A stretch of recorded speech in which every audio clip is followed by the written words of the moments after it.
Semangat pagi, selamat malam, ESPN dan Sobat Properti Indonesia.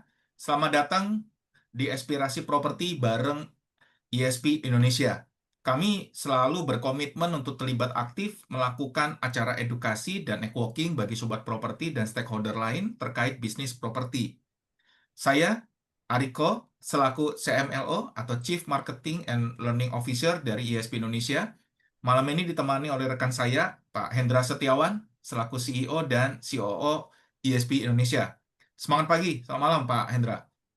Semangat pagi, selamat malam Pak Ari, ESPN dan Sobat Properti Indonesia. Kita ketemu lagi ya malam Jumat hari ini, tanggal 16 Oktober. Ya, kali ini seperti biasa kita selalu kedatangan tamu spesial ya Pak Ari ya. Betul Karena banget Pak.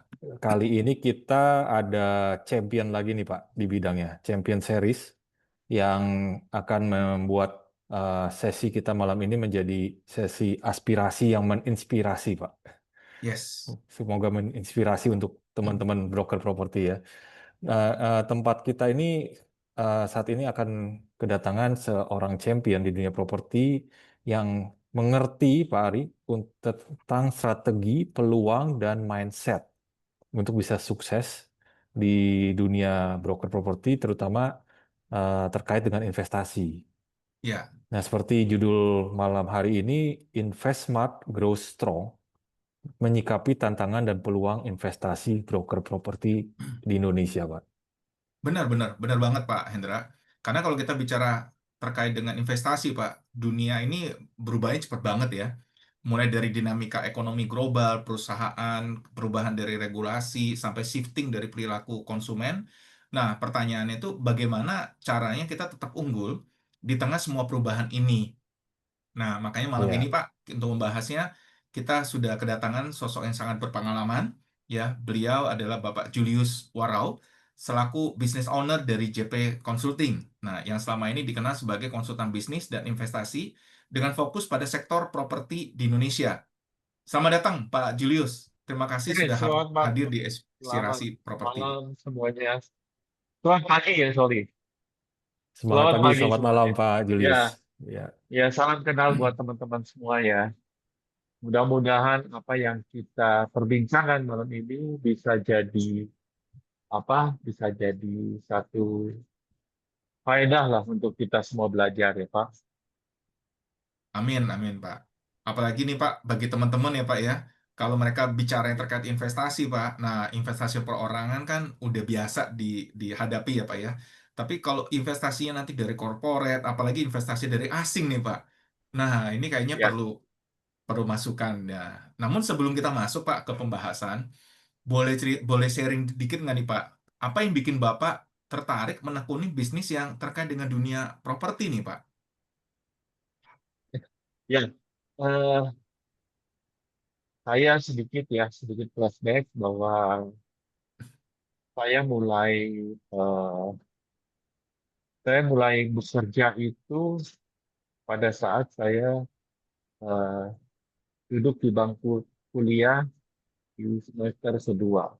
Pada waktu itu karena orang tua saya secara bisnisnya mengalami kendala gitu, problem, sehingga saya mulai bekerja.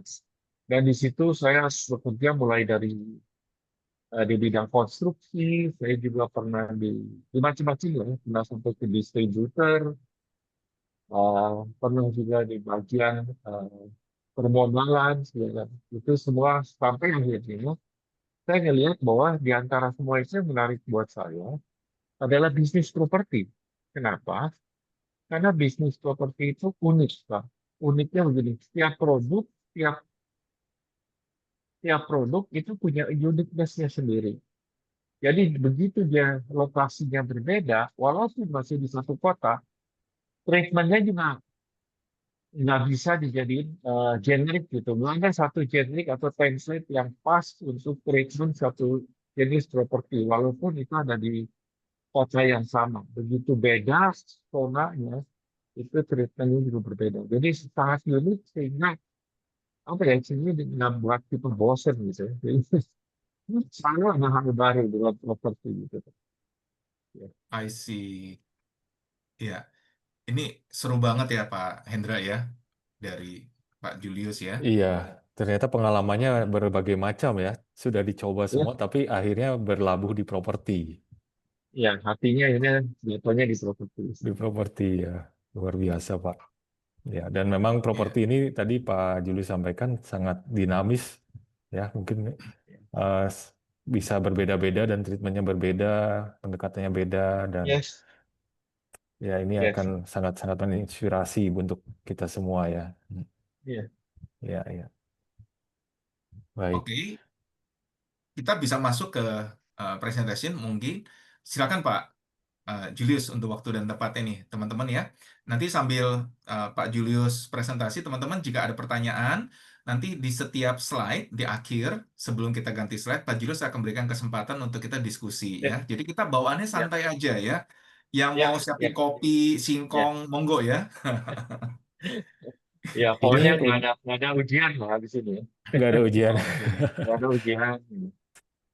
Untuk mikrofon juga kita perbolehkan untuk unmute ya, Sobat Properti. Jadi kalau misalnya ada pertanyaan bisa langsung kita diskusi ya Pak Julius ya. Ya, ya, ya sekali lagi selamat malam semuanya. Ah, sorry, salah lagi nih. Ya. Semangat pagi, semangat pagi, selamat malam. Iya, semangat pagi, selamat malam Pak. Iya. Semangatnya selalu kita Dan jaga benar pagi, buat Pak. teman-teman semua, yuk kita saya nggak ngajarin teman-teman karena saya percaya para praktisi properti mereka udah punya pengalamannya sendiri. Dan saya buka sesi ini sebagai sharing aja, sharing pengalaman. Mudah-mudahan apa yang saya sharingkan bisa jadi masukan, tapi mungkin juga saya bisa dapat masukan juga dari teman-teman yang lainnya. Ya, oke, saya akan mulai. Eh,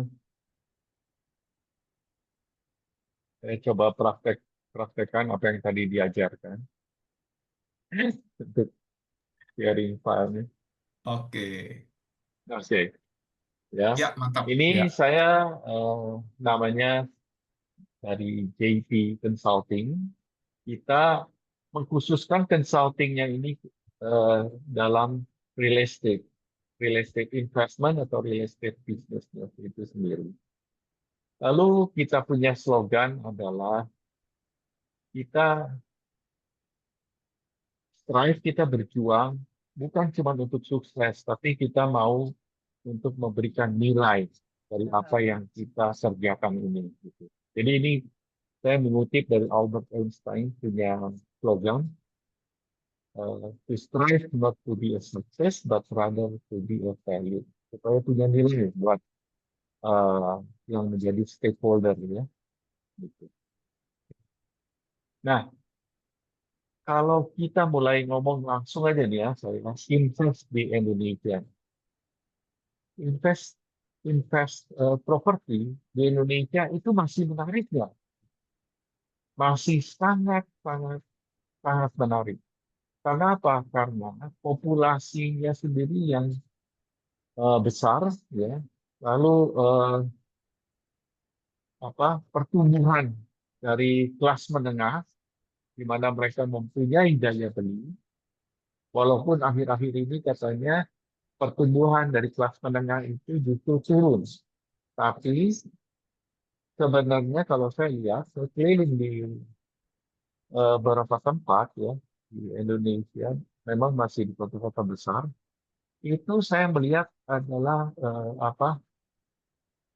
punya kapabilitas untuk spending dan willingness-nya untuk spending. Cuman sekarang adalah kita yang jadi praktisi di properti ini, kita sendiri yang harus sama-sama untuk meluruskan kembali opini yang ada di masyarakat. Ya, seperti yang kita tahu, kalau kita bilang pasar properti akhir-akhir ini challenging, betul. Tapi bukan berarti dengan challenge itu apa para investor itu terus langsung jadi tidur gitu ya. Hmm. Karena investor ini sendiri juga dia juga harus menghasilkan kan, gitu ya.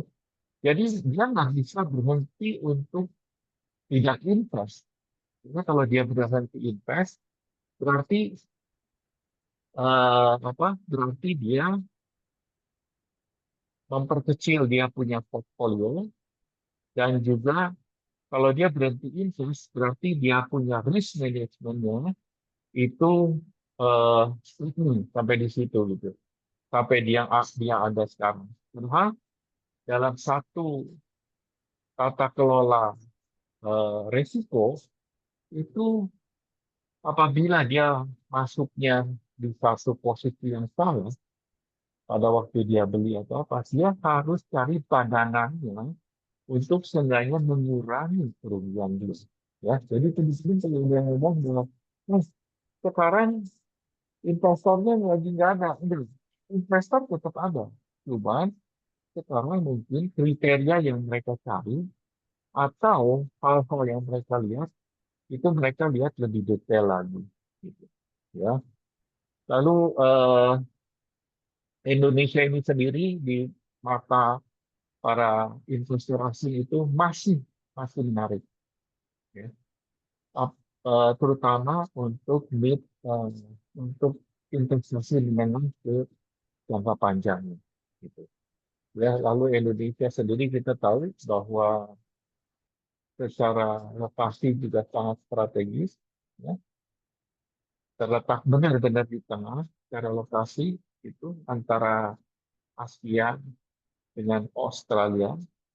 Lalu Indonesia juga cuacanya segala itu mendukung karena kita bisa berproduksi secara penuh, bisa produktif sepanjang tahun. Ya, gitu. Tapi ada downside-nya nggak? Ada. Downside-nya adalah perubahan kebijakan eh, yang dilakukan oleh pemerintah. Ya. Biasanya ganti rezim, kemudian ganti kebijakan. Ya. Dan juga apa eh, gejolak gejolak di dalam perekonomian itu yang langsung membawa impact secara langsung ke propertinya itu sendiri, ya. Misalnya salah satunya pada saat mata uang kita misalnya ya, menurun terhadap mata uang asing. Nah, ini yang terdampak sebetulnya adalah investor-investor lokal. Tapi kalau buat orang asing, justru it's time to buy karena jadi murah sekali pada saat terjadi gejolak di mata uang kita, ya, gitu. Lalu hal yang lain lagi yang dilihat adalah birokrasi kita yang sangat pelan dan eh, kurang efisien. Ya, ini saya kutip dari satu tulisan di Ease of Doing Business Index 2025 di Indonesia. Lalu juga salah satu lagi yang menjadi kita punya downturn adalah domestic culture and mindset. Nah, ini kita masih banyak sekali teman-teman kita apa yang eh, cara berpikirnya itu masih seperti cara berpikir yang misalnya pokoknya kalau investasi itu apa di dalam dunia properti misalnya selalu hubungannya sama brick and mortar. Jadi maksudnya jadi bangunan, entah itu mall atau entah itu perumahan atau hotel atau apa ya, tapi yang bentuk fisiknya brick and mortar. Tapi sebetulnya di Indonesia terbuka sekali investasi properti yang juga menyangkut soal agriculture atau juga satu kawasan misalnya kawasan apa wisata gitu ya. Itu sebenarnya masih terbuka kesempatan itu. Kita tahu alam kita bagus sekali.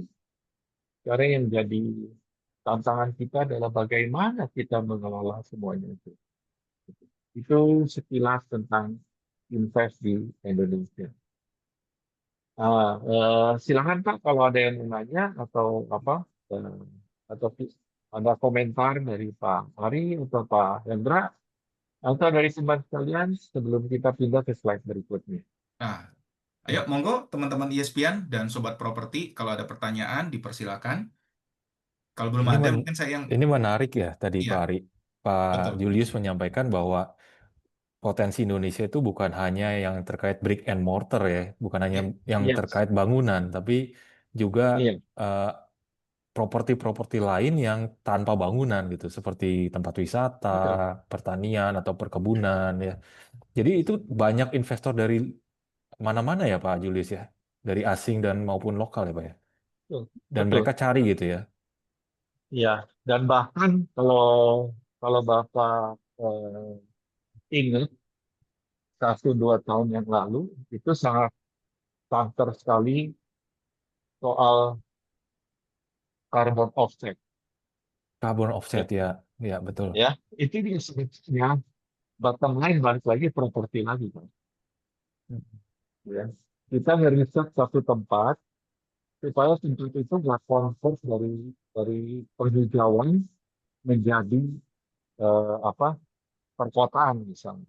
Karena tempat itu harus menjadi tempat basis untuk bisa menyerap karbon. Walaupun dalam hal ini kan nggak apa belum tentu harus diriset. Bisa juga kita justru penghijauan kembali, reboisasi. Reboisasi Nah, ya. sebenarnya kalau kita lihat sama-sama, itu praktek-prakteknya adalah praktek properti.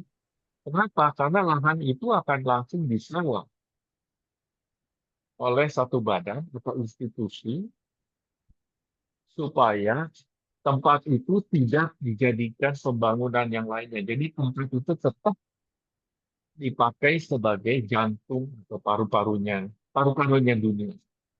Dan Oh. dan di dunia ini yang benar-benar masih raya-raya seperti itu adalah cuma kita dan Brasil. Oke, karena kita ada di tropis ya Pak. Ada hutan tropisnya Ya, dan bisa ya, diperluas gitu ya. betul. Betul. Jadi ya prospeknya apa? Prospeknya adalah sepertinya seakan-akan kan sewa lahan itu disewa ya sekian besar. Mm-mm. Dan juga bukan cuma disewa, dikelola. Dikelolanya itu bukan ditebang-tebang.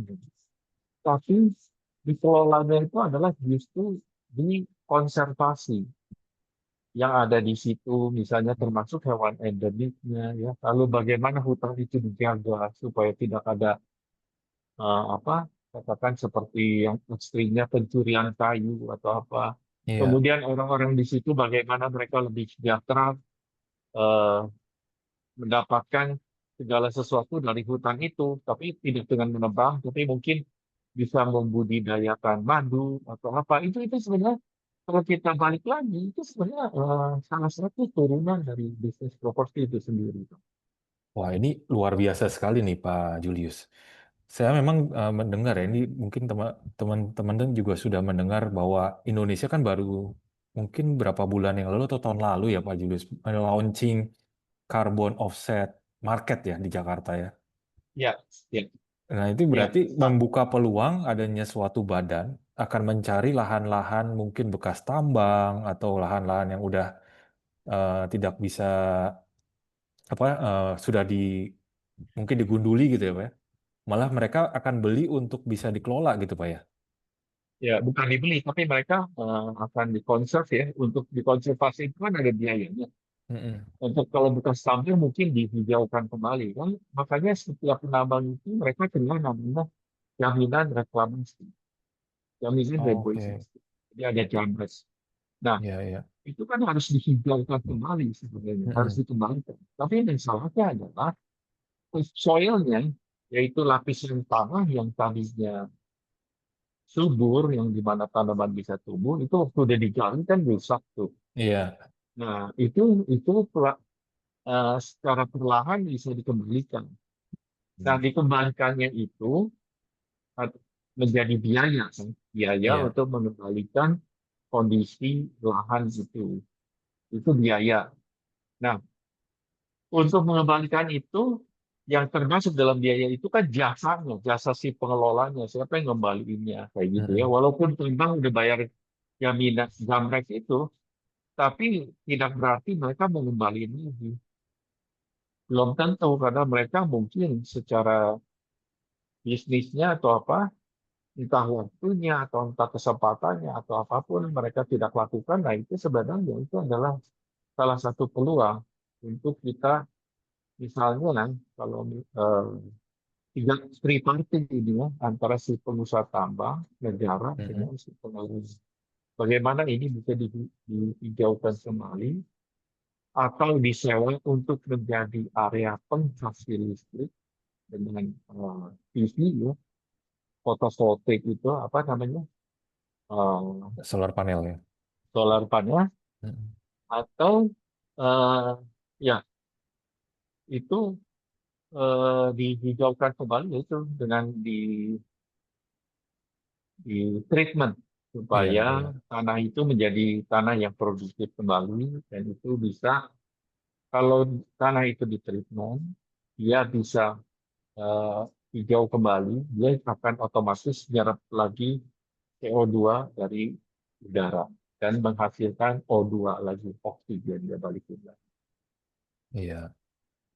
Ya ini jadi memang potensi ini banyak sekali ya. Banyak Oh ini Pak. ada yang komen Bu Ane ya Pak Ari. Bu Ane dari Bu Ane Kak. Iya, Saya dari Sulawesi setuju, itu, Pak. ya. Saya setuju Pak Julius Warau. Saya juga sedang mencari investor yang minat untuk berkebun atau beternak hewan di Sulawesi, Pak. Ya, ya Hmm. kalau kita lihat misalnya daerah Sulawesi ya, daerah dekat Palu sana segala, itu kalau kita berkunjung ke sana itu ada sawah. Sawah itu yang punyanya bukan orang lokal. Sawah itu yang punya adalah orang dari luar. Mereka tanam padinya, jenisnya saya nggak tahu secara detail ya. Tapi teman saya pernah meliput daerah sana. Jadi itu ditanami satu jenis padi, kemudian setelah itu mereka panen, panennya itu langsung diekspor semua. Oke. Jadi mereka Iya, mencari lahan untuk produksi lalu langsung diserap ke ekspor. yes, yes. Itu Mm-mm. makanya di daerah situ dibilangnya Kampung Bali karena kebanyakan yang ke sana memang orang Bali. Oh gitu. Padahal di Sulawesi. Iya, iya. Iya, Mm-mm. padahal di Bagus Sulawesi ya. sekali ya Pak, Di bagus pinggiran sekali di ya Sulawesi. Nah, idenya. itu, Iya, iya. Ya silakan Bu Anu. iya bagus sekali idenya Pak. Iya, pengetahuan Bapak Julius banyak sekali nih, saya perlu belajar banyak. Ah, nggak mungkin di-sharing aja. Iya. Iya, Ya, tapi kalau kita lihat ya, bagaimana mungkin orang asing mereka tanam kayak padi segala di tempat kita, sedangkan kita pun nggak nggak tahu gitu ya bahwa itu tuh potensinya luar biasa. Dan saya Iya. percaya di luar pengetahuan kita saat ini masih banyak tempat-tempat yang seperti itu. Termasuk Ibu Ada bilang untuk beternak. Kenapa enggak? Saya mau kasih tahu ya. eh, saya dulu pernah apa? Pernah mempelajari tentang eh, produksi sarung tangan golf yang itu kan dari kulit domba. Ya. Ya. Dan ternyata kalau teman-teman tahu, kulit domba, salah satu kulit domba yang terbaik di dunia adalah domba yang di Indonesia. Domba yang di Indonesia, kualitas dari kulitnya itu kurang lebih padanannya sama dengan yang di Libanon sana. Jadi kalau kita bilang di Australia itu apa peternakannya maju, dombanya juga banyak, tapi kulitnya nggak sebagus yang kita. Kalau nggak salah itu karena yang di Australia itu kalau saya nggak salah dia pori-porinya terlalu kecil sehingga sulit untuk treatment atau kalau nggak mungkin dia lebih kebesaran sehingga sulit untuk dijadikan satu kulit yang apa yang mulus gitu ya untuk treatment Hmm. itu. Nah, kalau itu kita kembangkan peternakan apa namanya domba itu, saya pikir itu juga pasti kita akan dapetin ini ya, dapetin pasarnya. Gitu. Kalau teman-teman tahu bahwa domba Indonesia itu kulitnya bagus, tinggal masalahnya gimana kita treatmentnya gitu kan? Ya, Iya, iya. Dan mencari iya. pasarnya ini, Pak ya. Mencari Saya pasarnya pernah ini ya. ngobrol sama salah satu produsen kulit yang Mm-mm. waktu itu dia kirim kulitnya itu dalam bentuk lembaran ke Bali. Di Bali itu ada penjahitnya. Penjahitnya itu pemiliknya perusahaan dari Italia, salah atau Prancis, yang kemudian setelah jadi dijahit atau dipotongnya dari sini, kemudian di finishnya di sana. Di finishnya itu mungkin cuma hal kecil ya, kayak kancing atau strapping atau mereknya kayak gitu. Nah di Eropa itu dimungkinkan untuk kita cuman pasang kancing lalu kita bilang made in Italy, itu boleh kalau di Eropa. Nah itu kejadiannya mereka dijahitnya di Bali Oke, gitu. iya, iya, Heeh, iya. ya.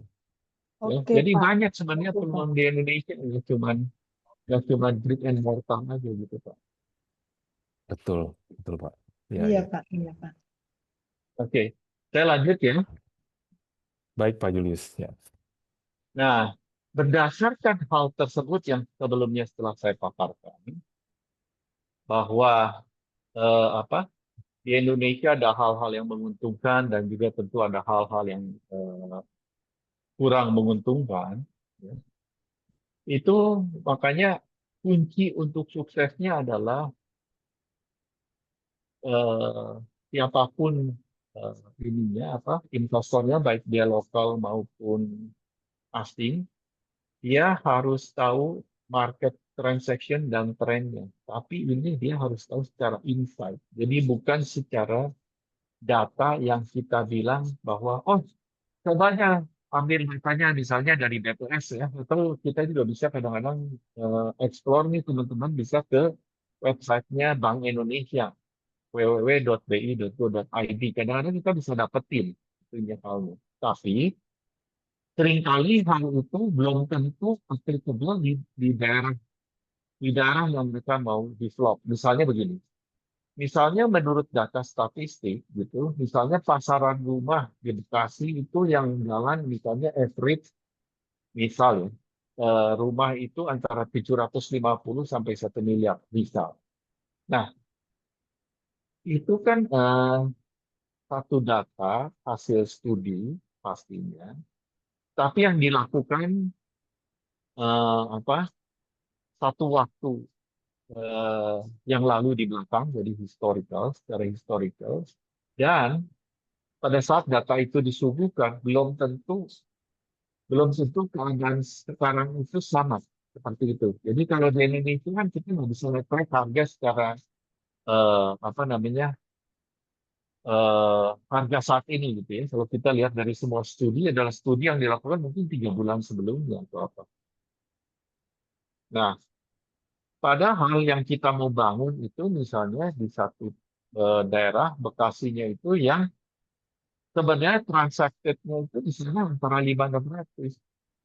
Sehingga jadi akhirnya kan kalau nggak punya insight-nya, nggak punya yang data yang paling update-nya, ya kita jadi nanti waktu ngebangun kita jadi salah ini kan, malah positioning ya. Nah lalu eh, mereka juga harus tahu cara-caranya untuk mengevaluasi satu satu lahan ya, baik itu nanti menjadi pertanian, peternakan apapun. Dan ini yang saya pernah dengar Pak Pranowo udah pernah sharing di sini ya Pak, gitu. Monggo teman-teman ditonton lagi gitu informasi yang sudah disampaikan Pak Pranowo. Nah, lalu informasi juga soal legal sama permitnya ini yang harus mereka eh, dapatkan juga secara yang aplikasi di lapangan ya. Kita tahu kalau misalnya kita lihat di website apa cara pengurusan izin, berapa biayanya, semuanya ada. Tapi kita juga sama-sama tahu bahwa kalau kita ngikutin patokan itu mungkin izinnya bisa jadi. Tapi tunggu gitu ya, mungkin 6 bulan lagi gitu, atau mungkin setahun lagi gitu ya. Nah, jadi yang saya mau adalah coba cari tahu yang benarnya bagaimana peraturan sana dan bagaimana menyikapi kepengurusan itunya. Karena kembali lagi, beda area di Indonesia itu kan banyak kepulauan ya. Mungkin cara pendekatan kita, cara kita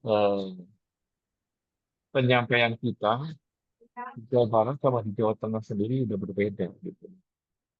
Ya, jadi dalam hal ini yang saya sampaikan Liga Lama Permit bukan paperwork-nya, tapi benar-benar prosesnya, penyampaian kita gitu ya. Nah, lalu untuk pemain-pemain properti ini harus punya agile business model. Agile ini maksudnya begini.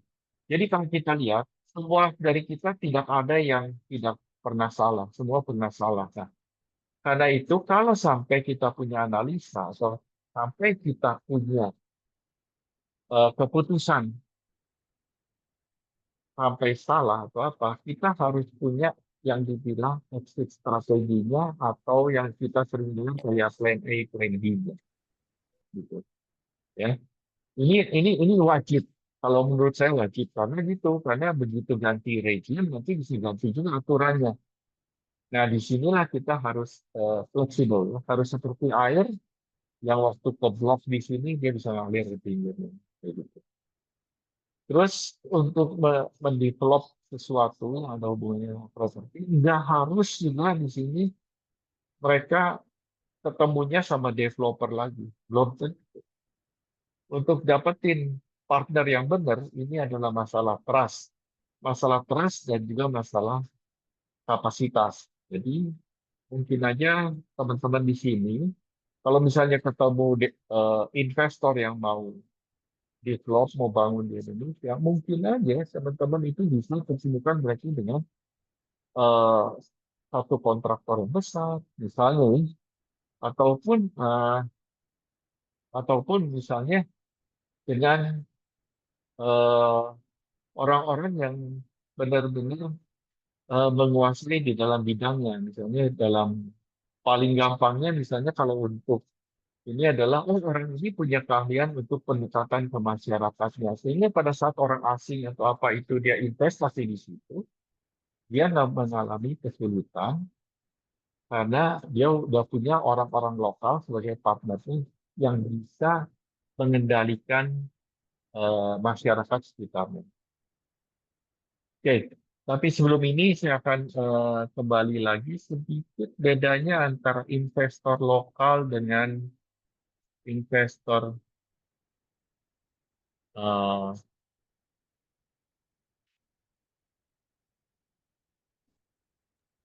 kayaknya saya ada kehilangan satu ini ya, satu slide ya, Ya, ya, Ari ya. nggak masalah Pak, nggak masalah.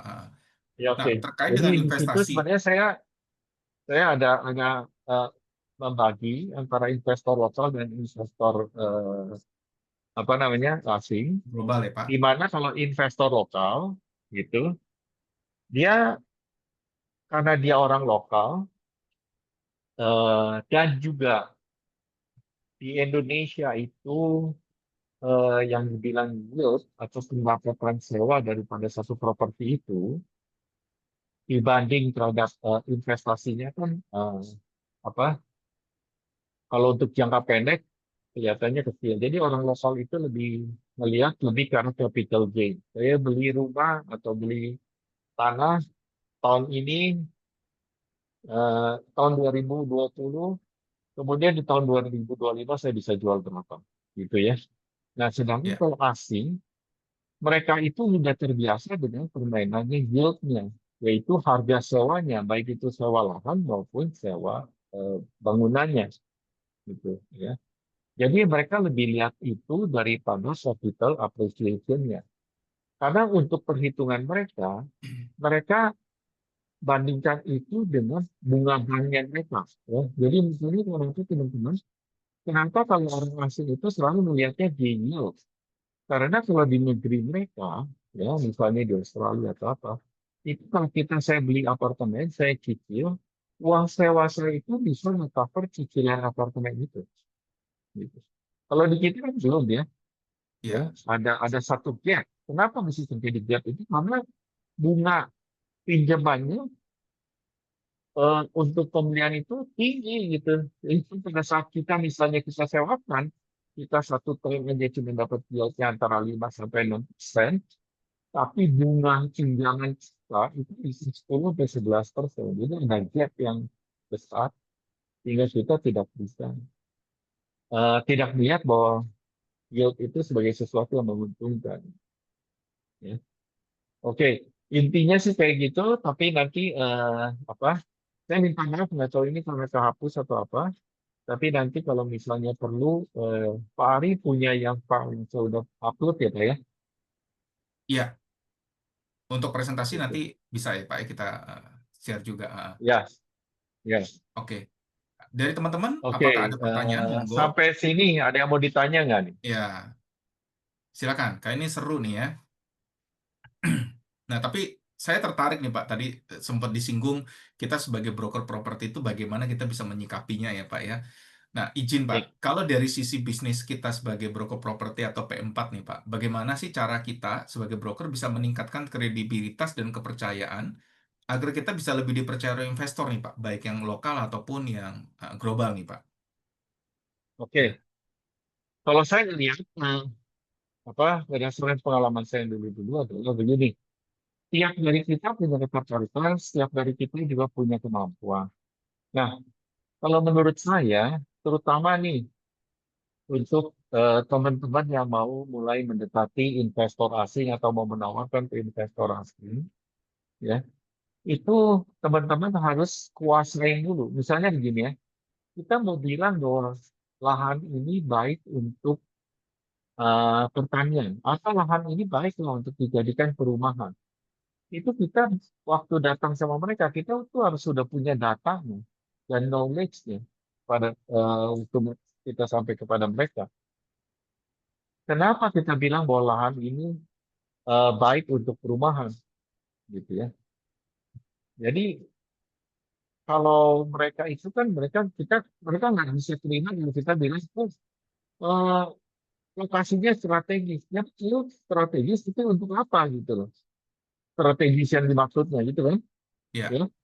Jadi apakah strategisnya itu karena dia ada di pusat keramaian atau atau apa?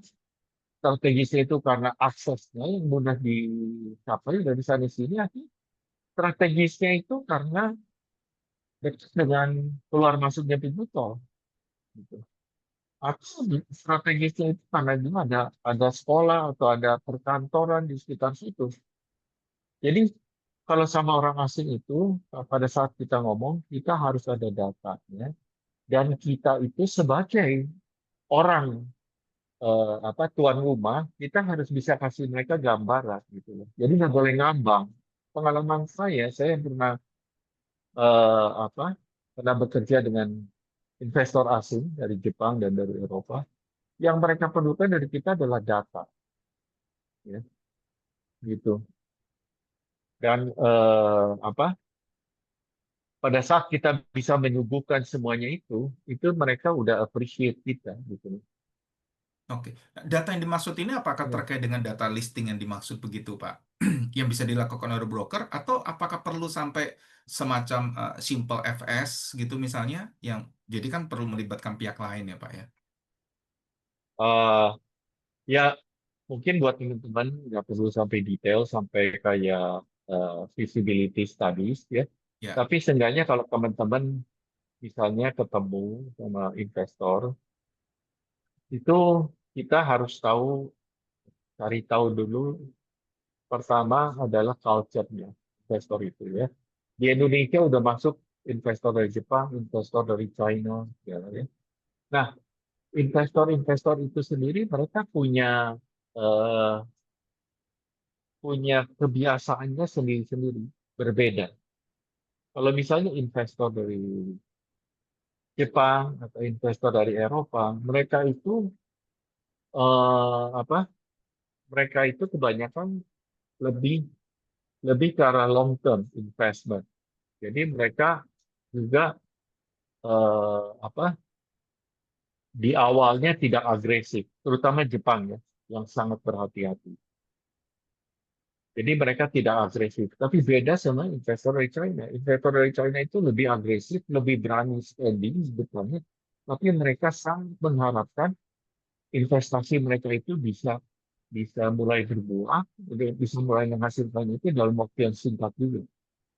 Gitu. Nah, pertama dari culture-nya si investor itu. Terus yang kedua, adalah yaitu misalnya ya, kan kalau kita lihat investor itu tuh ada ininya juga. Jadi sebelum kita ketemuin dia, kita mesti tahu misalnya, katakan kalau ada kan beberapa developer dari Jepang yang masuk ke Indonesia ya. Iya.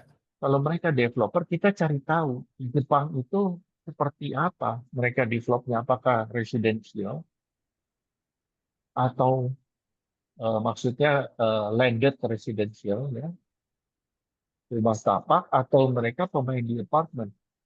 Gitu.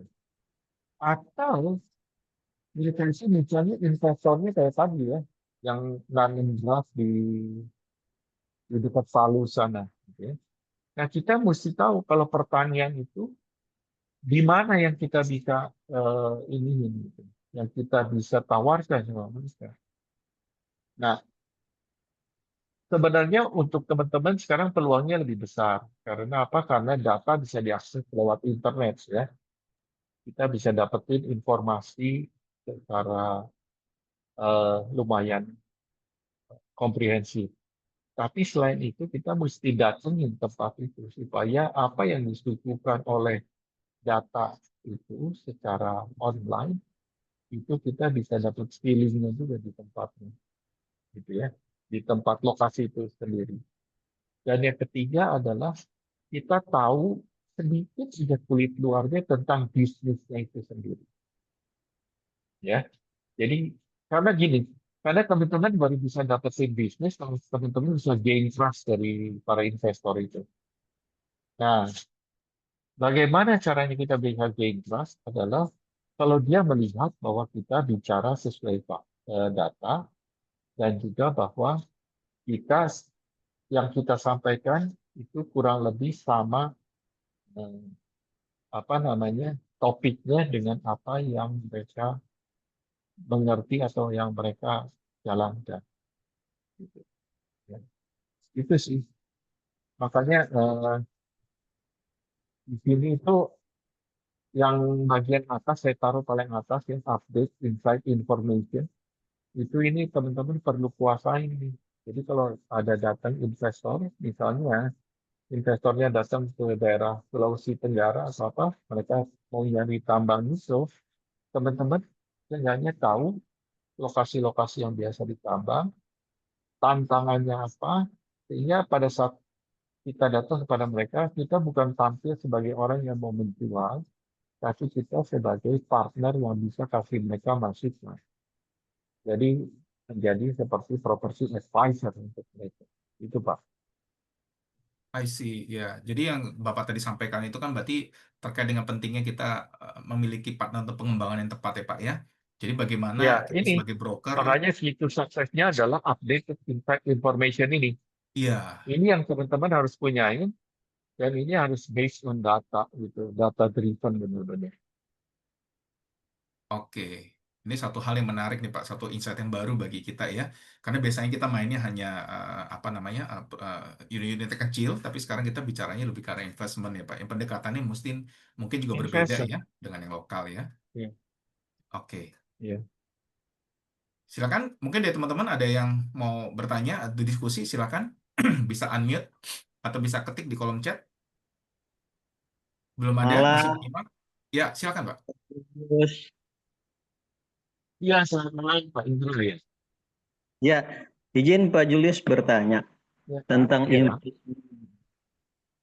Tentang apa Pak, Pak? Maaf. tentang investasi ya Pak. Iya, Pak. Iya, Pak. Investasi investor asing terutama ya Pak. Iya.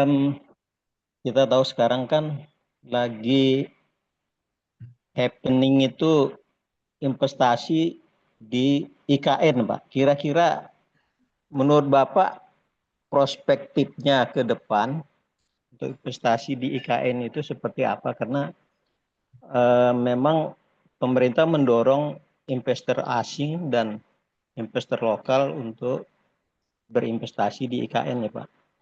Namun kita tahu beberapa investor dari asing kan mundur. Hanya ada Iya. investor lokal yang investasi di IKN saat ini. Sebutlah nama-nama developer besar ya Pak, pemain-pemain besar di Indonesia, mulai Salim, Sinarmas, kemudian Agung Sedayu, yang sudah bangun hotel juga kan, bintang 5 di IKN. Nah, kalau Ya, Pak. ada Pak, investor saya yang bertanya, Pak Indra, saya ingin investasi di IKN, kira-kira investasi apa di sana yang paling prospektif, saya mau bangun apa, karena jelas Pak, kalau hari ini developer mau bangun perumahan di sana, jelas belum profit lah, karena populasinya belum seperti di kota-kota lain, karena kan baru dibuka. ASN yang tadinya dijadwalkan untuk pindah ke IKN, belum terrealisasi oleh pemerintah kan gitu ya Pak ya. Nah, kira-kira menurut Pak Julius, investasi apa nih investor saya mau investasikan uangnya untuk bangun apa di sana? Apakah bangun hotel lagi atau bangun rumah sakit atau apa? Tetap bicaranya populasi kan ya Pak ya. Karena uang itu kan Ya. datang nanti dari konsumen dan masyarakat. Kalau mau buka supermarket juga populasinya nggak ada, tentu belum bisa profit kan Pak. Jadi kira-kira menurut Pak Julius, kalau di IKN itu yang paling tepat, kalau investor saya bertanya, saya mau Ya. investasi di IKN, tapi apa kira-kira? Kan gitu Pak. Terima Oke. kasih Oke, Pak ini, Julius. ini, Oke. ini, ini seru ya Pak ya. Jadi malah sudah punya investor, cuman bingung mau diarahkannya kemana nih Pak. Mungkin ada insight dari Pak Julius nih ya. Pak Indra dari daerah mana Pak Indra?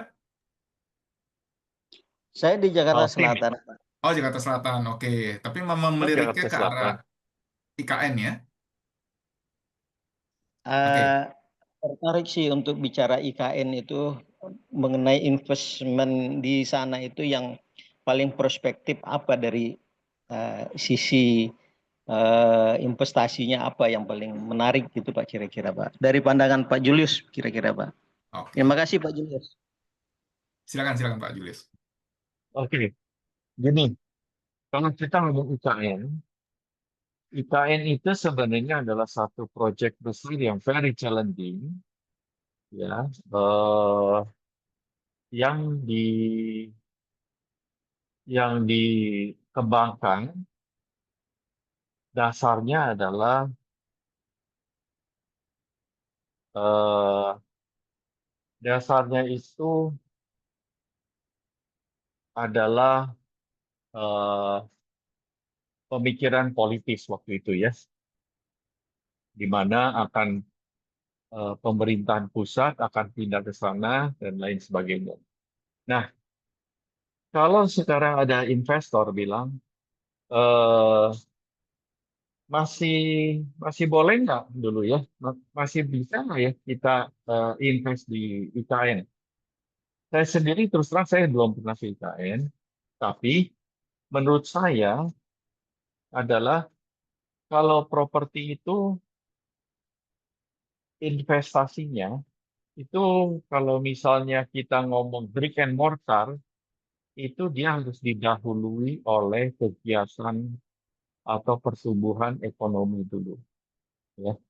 Jadi misalnya nih ditemukan tambang emas di mana, maka akan terjadi peningkatan populasi karena adanya kegiatan usaha di situ sedang berkembang gitu. Ya. Kalau itu untuk brick and mortar, jadi brick and mortar itu saya mau bangun hotel, saya mau bangun rumah apapun itu harus didahului oleh peningkatan populasi dulu di situ. Jadi nggak bisa dibalik nih.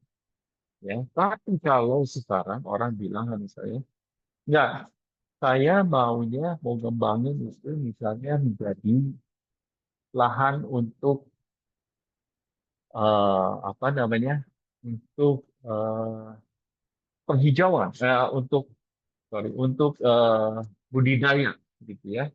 Nah, itu yang nggak perlu nunggu sampai kotanya IKN terbentuk, itu bisa mulai dari budidaya ya, tanaman atau apa di bumper-bumpernya di pinggir-pinggirannya IKN dulu gitu. Apa yang kita bisa lakukan di sana, baik itu perkebunan ataupun peternakan atau apapun gitu, kita bisa mulai dari sana. Jadi kalau properti itu nggak harus brick and mortar tadi ya, nggak harus bangunan. Kalau bangunan itu harus diikuti oleh satu migrasi atau satu pertumbuhan populasi ke tempat itu gitu. Nah sekarang kalau terjadi penunjukan oleh pemerintah atau kemudian akan dicanangkan menjadi kota politik gitu ya kalau nggak salah ya kota politis gitu ya pengembangan Pak Prabowo bilang ya berarti misalnya itunya ditetapkannya tahun berapa 2030 ya berarti kita harus melihat bahwa kota IKN-nya sendiri itu kalau mau dikembangkan itu perlu waktu sampai ke sana. Jadi bukan nggak bisa, tapi ya masih lama lah kalau menurut saya. Kita harus punya satu rencana investasi yang periode panjang sekali. Jadi sedikit demi sedikit investasinya. Jadi misalnya gini, saya punya uang 100 miliar. Ya kalau mau investasi di situ ya saya harus bertahap. Mungkin mulai dari 5 atau 10 miliar dulu gitu. Jadi 100 miliar itu tercapai investasinya pada saat misalnya tahun 2030 atau tahun 2035. Gitu. Jadi mengelola apa yang ada dulu di sekitar situ yang bisa menjadi satu produksi. Gitu. Itu sih Pak kalau saya lihatnya. Jadi saya nggak bisa kasih apa eh, gambaran secara detail atau lebih jelas lagi apa yang kita bisa bikin sekarang gitu. Ya, itu sih. Oke. Kalau ini ada pertanyaan untuk investasi daerah Tangerang, terus kedepannya terus investor asing, investor apa ya, yang bisa kita fokus untuk olah marketnya sebagai broker properti. Menurut saya untuk daerah Tangerang, eh, Bapak Ibu bisa mulainya dari eh, narik investor lokal dulu. Karena saya lihat di sana kebutuhannya masih di sekitar kebutuhan properti untuk apa untuk hunian ya maksudnya gitu. Hunian. Nah nanti yang kemudian bisa juga berkembang di sana itu di Tangerang itu setelah hunian mungkin yang bisa di ini lagi adalah eh, bentuk properti komersial tapi bukan yang besar-besaran, bukan ruko yang mewah gimana, tapi justru eh, komersial untuk supporting daerah hunian itu. Jadi maksudnya gini ya, kan kita teman-teman kalau yang Citra Maja tuh daerah daerah sana juga, ya, atau daerah Tangerangnya misalnya Tangerang yang berbatasan dengan Bogor tuh, itu namanya kayak Parung Panjang gitu, Parung ya, Parung Panjang Pak. Ya. ya. Nah, kalau Yang mau dilalui investasi KRL di Pak. sana, Ya. kenapa? Dilalui KRL. Ya, ya. Jadi kalau mau investasi di sana, bisa lah, gitu. Bisa. Ya, yang kita lihat saat ini eh, masih ada pertumbuhan demand untuk perumahan menengah ke bawah, perumahan untuk menengah ke bawah, dan juga eh, sentra-sentra eh, komersial yang untuk mendukung hunian tersebut. Gitu. Ya. Eh, apa namanya? Misalnya ya, misalnya kalau di sana bisa ada satu pasar, misalnya ya, misalnya seperti pasar eh, yang mudah diakses dengan eh, transportasi umum atau apa, supaya orang-orang di sekitar situ dia belanjanya bisa lebih lebih gampang gitu. Karena saya lihat sekarang mereka cukup jauh gitu dari dalam perumahannya untuk bisa akses sampai ke pasar tradisional yang sudah ada itu lumayan jaraknya lumayan jauh gitu ya. Mungkin kita bisa bikin skala yang lebih kecilnya. Itu sih kalau saya lihat ke Tangerang, dan itu saat ini mungkin yang ditarik adalah investor lokal dulu gitu, untuk develop yang di situ saat ini ya. Jadi nggak perlu sampai ke investor asing, karena skalanya gini, kalau kalau sama investor asing itu skala investasinya itu, kalau saya nggak salah mereka mulainya itu dari 25 juta dolar investasinya paling kecil. Jadi mereka kalau di bawah itu, buat mereka nggak visible, karena juga apa, nggak bisa, apa, return yang didapat dari investasi itu selalu kecil buat mereka gitu. Itu sih ya. Oke, kita terus lagi ya. Ya, silakan Pak. What we can do. Oh, sorry ya, saya coba tutup dulu ini ya. Saya stop sharing dulu. Saya coba buka file saya yang satu lagi ya. Sebentar.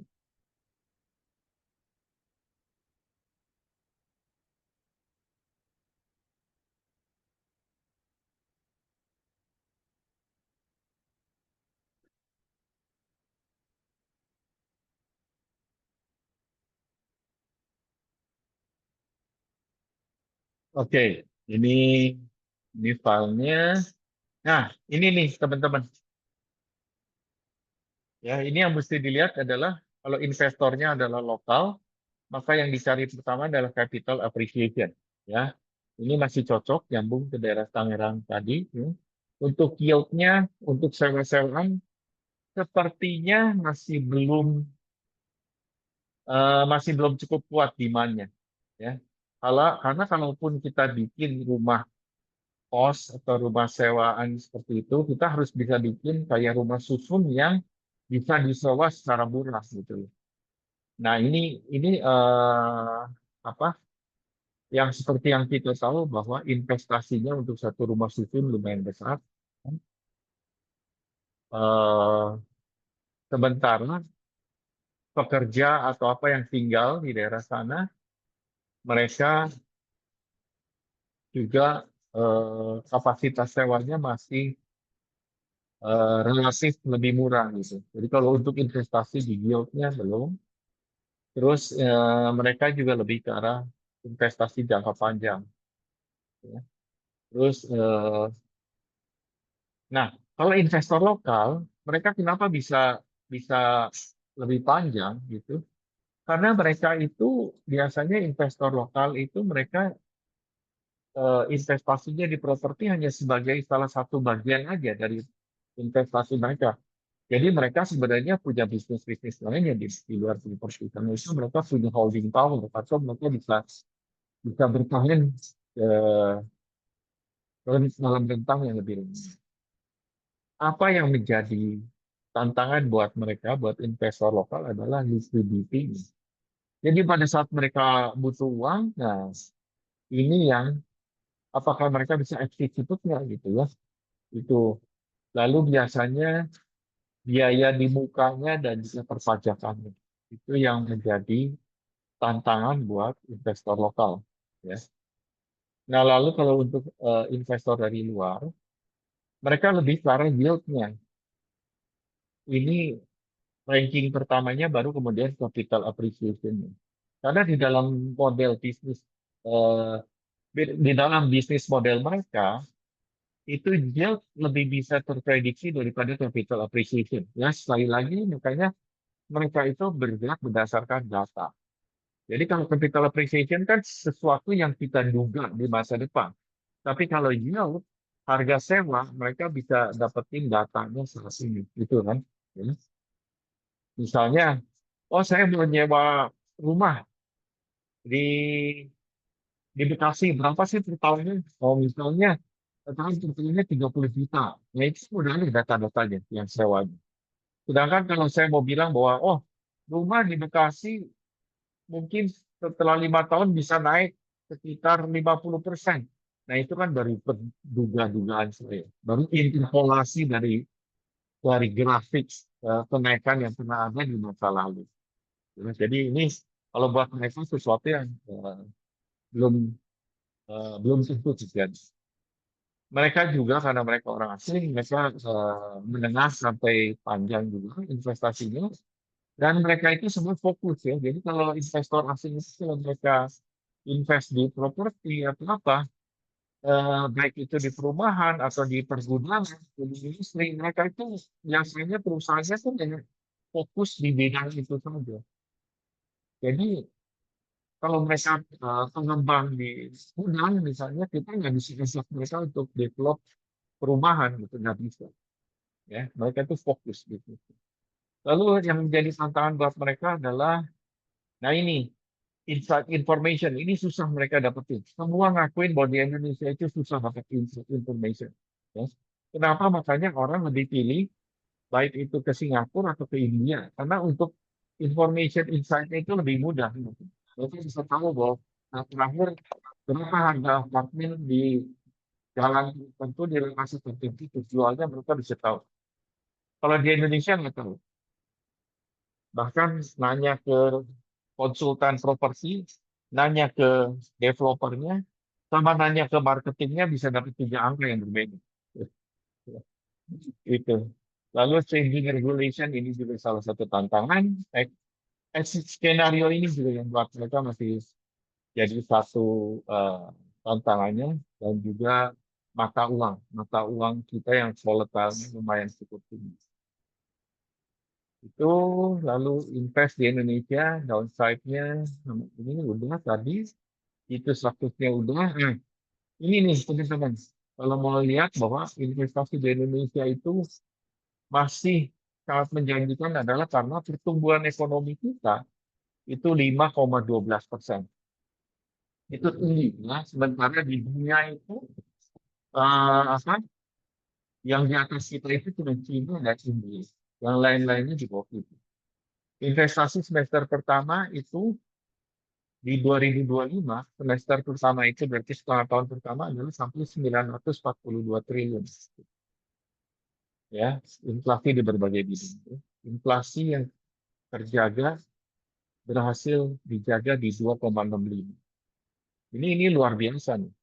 Ya, sampai bisa di bawah 3% inflasinya. Berarti uang kita saat ini yang kita misalnya kita pegang 1 juta, berarti tahun depan nilainya dari uang itu kurang lebih masih 973.000 rupiah nilainya ya, nilainya. Gitu. Daya belinya tuh sama, jadi turunnya cuma sedikit ya. Kalau inflasinya itu misalnya tinggi sampai 10%, berarti apa yang saya beli hari ini seharga 1 juta, gitu, tahun depan saya harus tebus dengan harga 1.100.000. Ya, maka itu ini sangat sangat baik. Lalu tingkat penganggurannya juga terendah sejak 1998, 4,76%. Walaupun secara sporadis di mana-mana ada yang tingkat penganggurannya tiba-tiba meledak karena adanya pabrik yang tutup atau adanya kasus-kasus tertentu. Ya. Tetapi secara rata-rata, kalau kita bagi di Indonesia, itu tingkat penganggurannya masih di bawah 5%. Lalu juga ada kebijakan untuk implementasi PP nomor 28 tahun 2025, yaitu untuk percepatan perizinan usaha. Ya. Lalu juga penguatan hilirisasi industri, ini akan membuat pendapatan negara semakin bertambah dari sisi dari sisi pendapatan pajaknya juga, dari sisi nilainya juga, ya, dan juga pada akhirnya akan mendorong industri di dalam negeri untuk bertumbuh. Jadi kalau kita lihat investment index-nya, teman-teman lihat ini aja, pertumbuhan ekonominya ada, investasi yang masuknya juga ada, walaupun di berbagai bidang, bukan di properti, tapi di mana ada pertumbuhan ekonomi, di situ ada peluang juga untuk pertumbuhan properti. Ya, itu lalu saya pikir itu semua slide-nya. Lalu ada pertanyaan, Pak mau tanya dong untuk tahun 2026 prospek investasi properti di Indonesia akan seperti apa?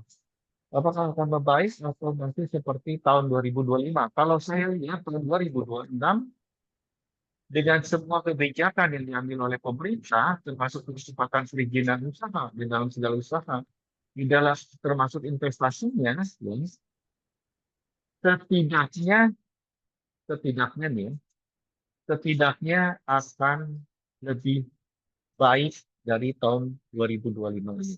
Tapi seberapa besar pertumbuhannya itu yang saya belum bisa ambil kesimpulan karena data-data yang saya punya masih data-data yang di semester 1 2025. Jadi nanti kita udah masuk di akhir dari kuartal 3, baru kita bisa melihat trennya mau kemana. Gitu ya, masuk ke kuartal 4 dari tahun ini. Itu. Ya, oke, ada lagi pertanyaan dari teman-teman?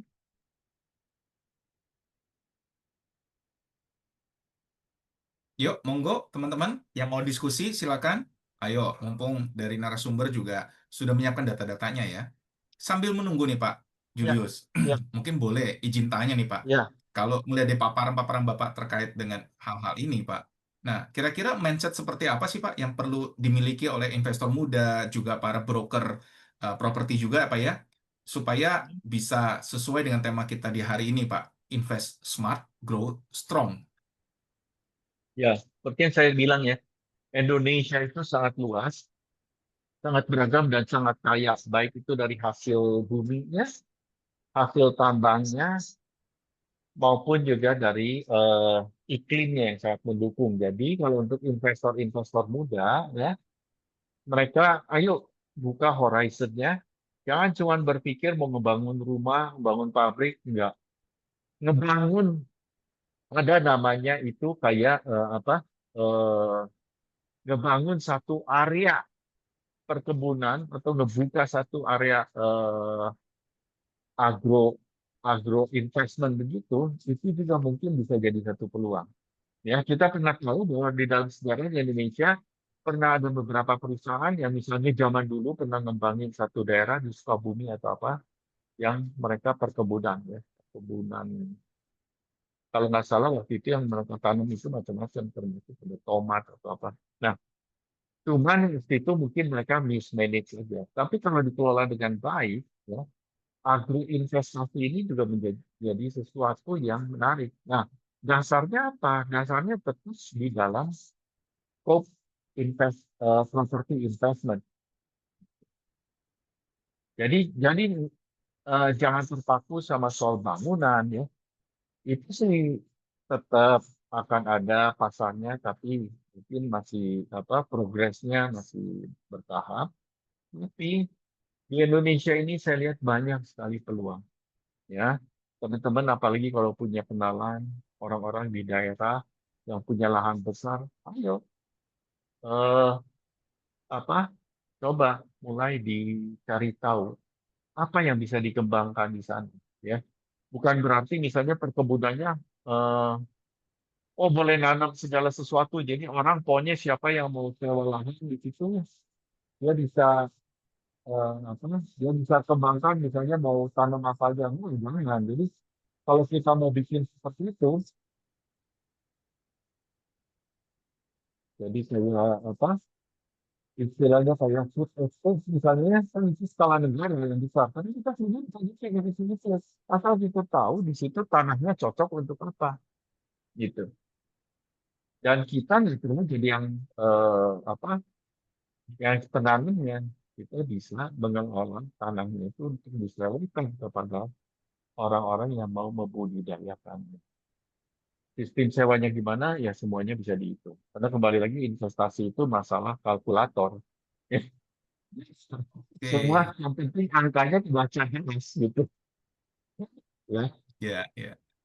gitu. Ini seru banget ya. Jadi kalau kita bicara terkait dengan investasi ya, sepertinya memang diperlukan juga kita harus upgrade diri kita ya sebagai broker properti ya Pak Julius ya. Ya, Dan ya, mungkin juga kita bisa kolaborasi dengan perusahaan seperti Bapak ya, JP Consulting ya, ya, supaya bisa menjadi jembatan nih bagi para investor kita juga ya Pak Julius ya. ya. Ya, Oke. ya, terutama untuk teman-teman ya, teman-teman di Bursa Trade, di agenan ini. Saya ya di sini juga ada Pak Pranowo.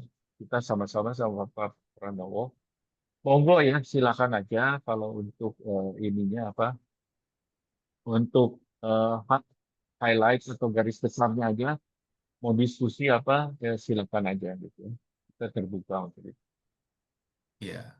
Jadi bukan hanya dari sisi kita punya calon pembeli ya mencari lahan ya teman-teman ya, tapi pendekatannya bisa dibalik nih ya, bukan hanya sebagai listing tapi teman-teman kalau punya rekan ya, saudara atau kenalan yang punya lahan yang cukup luas ya, nah itu bisa dikelola ya, bisa diolah Ya. ya. Nah itu nanti bisa dibahas gitu. Oke. Wah ini seru juga nih Pak Hendra nih, tapi nggak berasa ya Pak ya, waktu juga yang harus memisahkan kita nih Pak Julius ya. Ya. Iya, Ah, sudah hampir setengah 10 nih. benar-benar. Kalau Nggak teman-teman berasa, yang di Pak, karena Kalimantan sudah tektok-tektok setengah ya. 11. Iya, Iya, waktu Iya, cepat berlalu malam ini, Pak. iya. Pak, Karena dari seru beberapa ini yang diskusinya saya nih. lihat adalah eh, yang saya ini sedikit aja ya informasi yang saya sampaikan buat teman-teman ya. iya, Pak. Satu adalah ini adalah faktor-faktor yang mempengaruhi kenaikan nilai properti. Ini buat teman-teman dicatat nih ya. Satu, kalau di daerah itu ada pembangunan infrastruktur. Ya, kayak ada jalan tol, ada transportasi publik, ada bandara, ada apa itu pasti. Gitu, ya. Lalu kedua ada perpindahan, ada migrasi penduduk. Ya, baik itu dari kota ke pinggiran kota ataupun terjadi sebaliknya. Ya. Maka itu akan mempengaruhi kenaikan nilai properti. Ini baru saja terjadi pada waktu COVID, di mana di kota-kota di Amerika, justru yang berkembang bukan di kota besarnya, properti yang berkembang justru yang di pinggir-pinggiran kotanya. Dan harganya naik karena orang-orang cenderung untuk pindah ke sana. Ya. Nah, eh, tidak tertutup kemungkinan untuk misalnya di terjadi di Indonesia juga. Misalnya karena kita melihat nih, oh Jakarta udah macet gitu ya, apa, lalu juga nanti belum lagi kalau ada demo atau apa gitu ya, tiba-tiba ada satu bisnis atau ada kegiatan usaha yang kita apalagi sekarang online ya. Sebenarnya untuk daerah Tangerang, Bekasi, segala itu dimungkinkan untuk pekerja-pekerja yang dibilang tuh supporting office. Jadi mereka nggak harus pergi ke kantor pusatnya. Bahkan saya tahu beberapa bank itu sudah punya seperti kantor back office-nya di kayak di BSD kayak gitu ya. Jadi itu masih terbuka kan peluang untuk mengembangkan area-area usaha seperti itu. Lalu yang ketiga, kenaikan nilai properti itu karena adanya investasi atau perkembangan ekonomi di daerah tersebut. Ya. Lalu yang keempat adalah kebijakan pemerintah. Seperti saat ini ada subsidi nih untuk yang orang-orang yang mau beli rumah dengan nilai tertentu sampai 2 miliar kalau nggak salah, itu bahkan persennya disubsidi oleh pemerintah. Nah ini satu peluang menurut saya gitu, untuk mengembangkan rumah-rumah yang harganya di bawah 2 miliar, yang cara pembayarannya juga bisa apa eh, dibicarakan dari awal dengan bank atau dengan institusi keuangan. Sehingga jadi bisa menarik baik dari sisi pembayaran maupun dari sisi produknya untuk terutama kaum anak-anak muda yang disebut kaum milenial. Buat mereka saat ini bayangan mereka beli rumah itu ribet, beli rumah itu mahal, beli rumah itu susah gitu. Dan beli rumah itu nggak full gitu ya, nggak apa sih sewa aja gitu ya. Nah, itu adalah potensi buat kita semua. Kalau mereka memang mindsetnya mau sewa, kita jangan nabrak mereka suruh mereka beli. Ya berarti kita pikirin bagaimana bisnis modelnya untuk bisa anak-anak muda ini sewa di tempat kita. Gitu, ya. Jadi kita inilah apa, bergerak berdasarkan apa yang sedang trennya di pasar gitu. Jadi kita ngikutin trennya, jangan apa, jangan iniin, jangan membuat sesuatu yang baru. Sorry, ini apa ya? Sorry, nggak usah ditanyakan Oke. kalau sensitif. Ada pertanyaan Pak tadi Ya, dari Pak Jin. Ya, Pak Jin bertanya nih Pak. Ini kan tadi di presentasi Bapak juga ada terkait dengan regulasi dan birokrasi nih Pak. Ya, yang ya, menurut satu sumber data tersebut masih apa ada kendala ya Pak ya. Jadi beliau ya. bertanya kira-kira bagaimana sih Pak atau alasan yang elegan yang tepat untuk menjawab investor Pak, terutama yang akan mengajak PMA, namun bertanya atau meyakinkan investor tersebut ya atas kebijakan atau regulasi yang seringkali mungkin belum firm gitu ya Pak, tidak firm atau berubah seiring tahun atau perubahan dari kabinet gitu Pak. Oke. Kalau saya adalah saya kasih tahu apa yang terjadinya kalau profesional.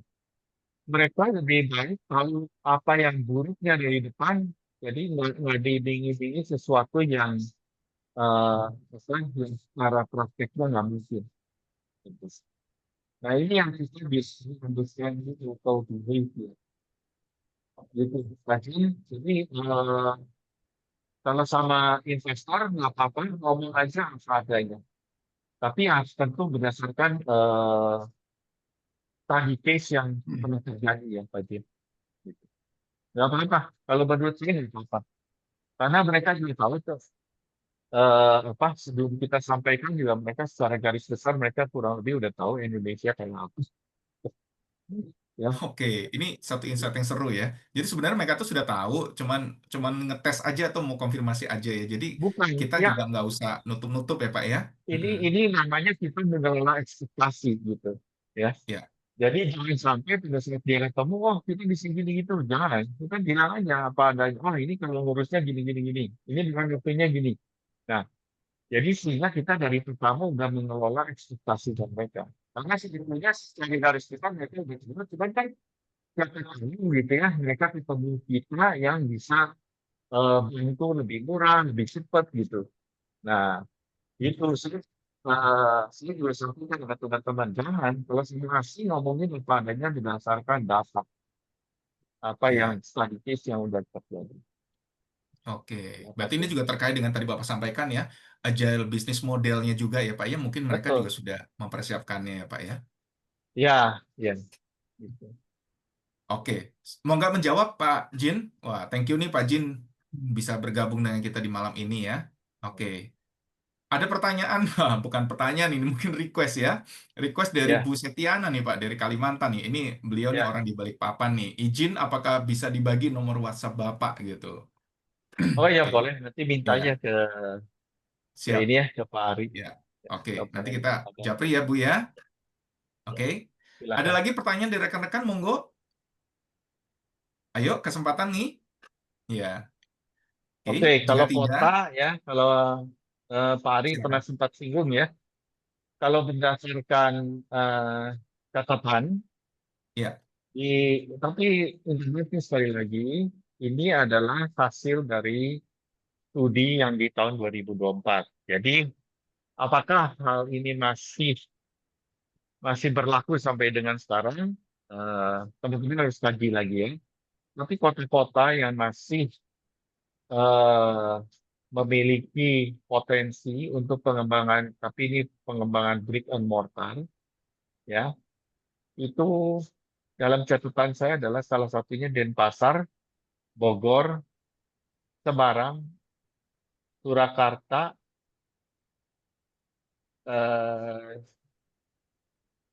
Bandung, Surabaya, Makassar. Itu Wah, yang masih ada peluang untuk pembangunan, ya, pembangunan brick and mortar. wah ini Halo, Pak. ini informasi yang sangat menarik nih Pak. Oke, sangat-sangat menarik informasinya ya. Jadi teman-teman ini memang terkait dengan beberapa daerah yang disebut tersebut, ya teman-teman bisa lebih pede ya untuk melihat potensi yang ada ya. Nah, oleh karena itu jangan lupa teman-teman minggu depan kita itu akan undang terkait dengan Nusantara Series, kita akan bahas peluang dan potensi di Jawa Barat ya, salah satu kota yang tadi Bapak Julius sampaikan, Bogor ya, Bandung ya, itu terkait di situ juga. Ya, Kalau bulan lalu kan kita sudah bahas Jawa Tengah ya, Solo ya, ya, Semarang atau Surakarta ya. ya. Nah, itu sudah teman-teman pahami juga. Oke. Eh, Oke, izin Oke, nih Pak. ini ada Pertanyaan pertanyaan terakhir satu boleh lagi ya ya. Pak ya? Boleh, Ini dari boleh. Pak Wido Jadi dia Nobolen. bilang bahwa nggak Ya, deal ya sama orang ya. Jadi beliau Tiongkoknya ah, ini karena harga sewa yang per hektarnya ya, berbeda-beda. Nah, ini kembali lagi tadi kalau lihat ke sini adalah eh, ini market transaction sama trennya yang kita harus tahu dulu sebelum kita ajak mereka ke sana. Itu. Terus apa? Kepastian harga, keamanan dalam bisnis pertanian atau apa segala. Nah, mereka waktu datang ke sini kan mereka kan bisa dibilang mereka masih tidak punya gambaran, gitu ya, soal kesulitannya apa segala. Nah, waktu kita nawarin ke mereka, setidaknya kita harusnya udah bawa solusinya. Misalnya gini ya, oh keamanannya nanti bisa kerjasama dengan penduduk desa setempat. Jadi nanti yang bertaninya atau ininya melibatkan penduduk desa setempat, misalnya ya ini gitu. Jadi dari awal sebelum kita bawa mereka ke lokasi, karena kita tahu ada di situ lokasinya, kita yang duluan harus ke lokasinya. Kita yang tadi dulu bagaimana apa yang terjadi di situ, berapa harganya rata-rata, siapa orang yang berpengaruh di situ, gitu ya. Itu kita harus tahu dulu. Gitu. Pendekatannya ke sana dulu sebelum kita ajak investornya ke daerah tersebut. Nah, kalau kita udah tawarkan, dia tentu mengharapkan kita punya solusi terhadap itu. Kalau enggak, nanti lain kali kita tawarin lagi, dia jadi manis gitu loh. Soalnya ternyata apa yang kita tawarkan itu pada prakteknya susah untuk dilakukan. Nah itu. Pemain-pemain dari Tiongkok ini sebenarnya udah tahu kita juga. Jadi maksudnya dia tahu bahwa ini biaya awalnya akan lumayan tinggi karena harus ada koordinasi ini dan itu gitu ya. Mereka sebenarnya kurang lebihnya mereka udah tahu. Cuman mereka mungkin di sini bisa dapetin partner yang bisa bantu mereka untuk mengelola itu semua. Bukan mengurangi, bukan menghilangkan, tapi mungkin bisa minimalisasi hal itu. Itu ini untuk siapa? Yeoboland. Ya, ini nggak gampang, Pak, untuk ini atau Bu ya, Pak atau Bu ini saya nggak tahu. Tapi saran saya itu kita kuasai dulu secara informasinya dulu. Oke, itu aja dari saya. Ada lagi? Kalau nggak ada, mungkin kita tutup oke, ya. terima kasih. Ya, kayaknya memang waktu juga yang harus memisahkan kita Ya, nih. Oke, kalau enggak nih ini kayak ditambah kopi, tambah singkong lagi, pisang goreng ya, panjang lagi ya. Ya, oke. Jadi kalau saya boleh eh, penutup ya Pak ya. Terima kasih ya Pak ya, Julius. Di malam ini kami sama-sama semua Pak. jadi belajar bahwa dunia investasi properti di Indonesia itu memang benar masih penuh dengan peluang ya. Asal kita siap Ya, memahami pasar, adaptif terhadap perubahan ya, dan mau naik kelas nih dari sekedar jualan juga kita menjalankan fungsi konsultatif ya yang tadi disampaikan ya, oleh Pak Julius ya. Jadi kalau boleh saya rangkum, ESPN dan Sobat Properti, kuncinya adalah jadilah broker yang punya data dan insight ya, bukan cuma listing ya. Kemudian bangun relasi panjang ya dengan para investor ya, bukan hanya transaksi sesaat. Kemudian juga tingkatkan kompetensi terhadap legal, keuangan serta komunitas bisnis ya. Oleh karena itu ya. teman-teman ya jangan menjauh dari komunitas yang positif ya.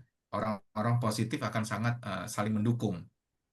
Terima Ya. kasih banyak Pak Julius sudah berbagi Sama-sama inspirasi Pak. dan Terima pengalaman kasih buat sangat berharga. kesempatan yang diberikan.